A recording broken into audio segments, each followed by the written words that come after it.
ஓம் சாந்தி, ஓம் சாந்தி, ஓம் சாந்தி. இன்னைக்கு அழகான ஒரு ஞான சிந்தனை செய்யலாம்.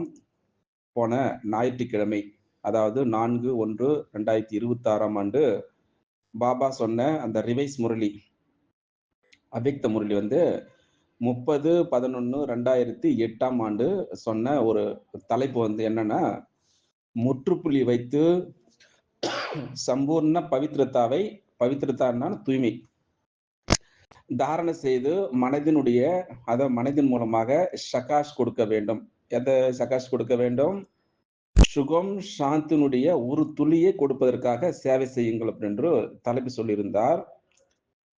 அதுல இந்த தூய்மை, அதாவது பவித்திரதா பற்றி நம்ம பாபா அன்றைய முரளி என்னென்ன சொல்லியிருக்கின்றார் அப்படின்னு பார்க்கலாம். நாம் நினைச்சிருக்கிறோம் தூய்மை அப்படி என்றால் பிரம்மச்சரி மட்டும்தான் தூய்மை அப்படின்னு நினைச்சிருக்கின்றோம்.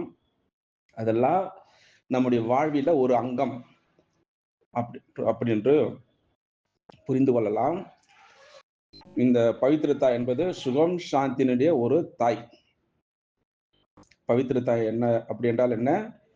சுகத்தினுடைய தாய், சாந்தியினுடைய தாய்.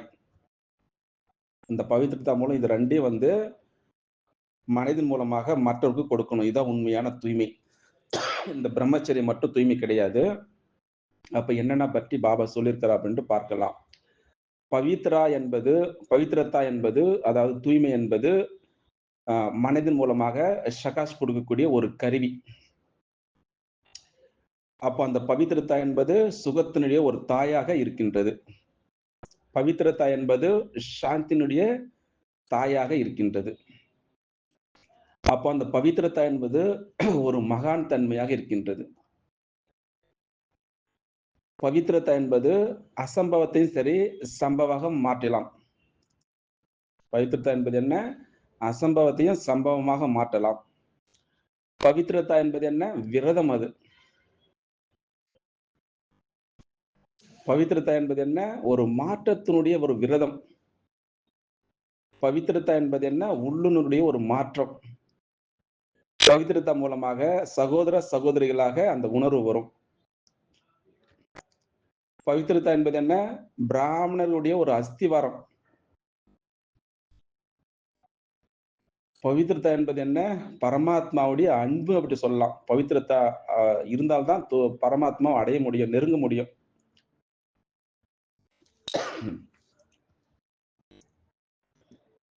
பவித்ரதா என்பது என்ன?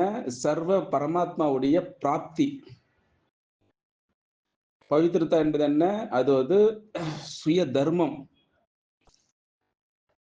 பவித்ரதா என்பது என்ன? சங்கமயுகத்தில் நடைபெறக்கூடிய நடைமுறையில ஒரு மாற்றம். இந்த பவித்ரதா என்பது ஆசீர்வாதம் தரலாம், பவித்ரதா என்பது ஆசீர்வாதம் வாங்கலாம். அவ்வளவு தூய்மையான ஒரு நிலை இது. பவித்ரதா என்பது மனம் என்பது தூய்மையை சொரூபம். பவித்ரதா என்பது என்ன? சொல்லுடைய அந்த தூய்மையுடைய சொரூபம். பவித்ரதா என்பது என்ன? செயலுடைய சொரூபம். பவித்ரதா என்பது என்ன? அந்த உள்ளுணருடைய ஒரு தூய்மை. பவித்ரதா என்பது என்ன? பாவனுடைய சொரூபம். பவித்ரதா என்பது என்ன? ஆத்மீக சொரூபம். பவித்ரதா என்பது என்ன? விருத்தினுடைய சொரூபம். பவித்ரதா என்பது என்ன? சுப பாவனுடைய ஒரு நிலை. பவித்ரதா என்பது என்ன? சுப காமனாவுடைய ஒரு சொரூபம். இதெல்லாம் பவித்ரதா என்ற கருவி மூலமாக நம்ம எல்லாருக்கும் கொடுக்கணும். இந்த பாயிண்ட் எல்லாம். பவித்ரதா என்பது என்ன? ஆத்மீக ஸ்திதி. பவித்ரதா என்பது தனக்குத்தானே கொடுக்கக்கூடிய ஆசீர்வாதம் வாங்கலாம். பவித்ரதா என்பது தனக்கும் குஷியை கொடுக்கலாம். பவித்ரதா என்பது மற்றவருக்கும் குஷியை கொடுக்கலாம். எவ்வளவு அழகா இருக்குது பாருங்க. பவித்ரதா என்பது என்ன? தனக்கும் வரதானம் கொடுக்கலாம். பவித்ரதா என்பதை மற்றவருக்கும் வரதானம் கொடுக்கலாம். பவித்ரதா என்பது என்ன? பாபாவுடைய ஒரு நெருக்கம் சொல்லலாம். பவித்ரதா மூலம் அன்பான குழந்தை ஆகலாம். பவித்ரதா மூலம் பிராமணருடைய ஆசீர்வாதம் வாங்கலாம்.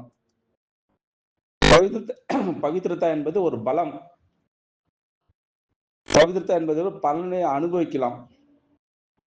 பவித்ரதா என்பது சதா ஆன்மீக நஷா. பவித்ரதா என்பது மனதிலுடைய பெருமிதம் அப்படி சொல்லலாம்.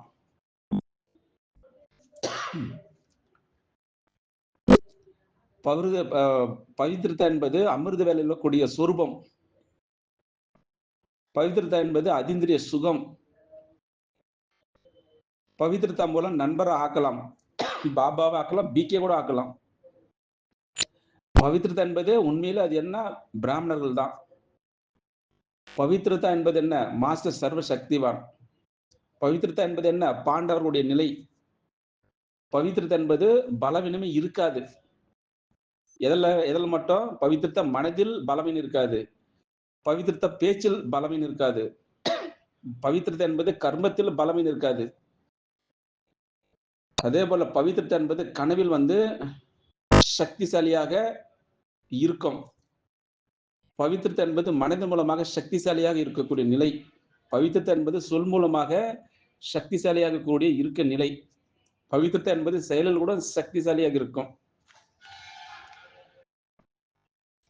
இந்த பவித்ரதா என்பது சமயத்தில் அருகாமையில் அழைப்பு கொடுக்கலாம். பவித்ரதா என்பது பக்தர்களுடைய அழைப்பை நாம் கொடுக்கலாம். பவித்ரதா என்பது ஆத்மாக்களுடைய அழைப்பை நாம் ஏற்கலாம். இது மட்டுமா, பவித்ரதா என்பது உள்ளுணர்வு. பவித்ரதா என்பது சம்பந்தம். பவித்ரதா என்பது தொடர்பு. பவித்ரதா என்பது சுப பாவனை. பவித்ரதா என்பது சுப விருப்பம். இது போல நாம் 4 நம்ம சோதனை செய்து பார்ப்பார்கள் அவர்கள். அதே போல பவித்ரதா என்பது நீரினுடைய உலகத்தை மாற்றலாம். 5 தத்துவங்களை, அதாவது நீர், நெருப்பு, ஆகாயம், நிலம், காற்று. இது போல நீர், நெருப்பு, ஆகாயம், நிலம், காற்று எல்லாவற்றையும் உலக மாற்றம் செய்யக்கூடியதுதான் பவித்ரதா. பவித்ரதா என்பது உபகாரி ஆத்மாக்கள் ஆகலாம். பவித்ரதா என்பது மூலம் பரோபகாரி ஆகலாம். பவித்ரதா என்பது உலக உபகாரி ஆகலாம். பவித்ரதா என்பது யார் தெரியுமா, சாமர்த்தியசாலிகள். பவித்ரதா என்பது பரச்சிந்தனை இருக்காது. பவித்ரதா என்பது பரதர்ஷன் இருக்காது. பவித்ரதா என்பது பரமத்து இருக்காது. பவித்ரதா என்பது பிறரை பார்க்காமல் இருக்க மாட்டார்கள். பிறரை பார்க்க மாட்டார்கள். பவித்ரதா பிறருடைய வழிப்படி நடக்க மாட்டார்கள். பவித்ரதா என்பது அதாவது பரம சொல் முடித்து விடலாம். மற்றவங்க சொல்ல முடித்து விடலாம். பவித்ரதா என்பது சமயத்தினுடைய ஒரு பிரமாணம். பவித்ரதா என்பது அழைப்பினுடைய பிரமாணம்.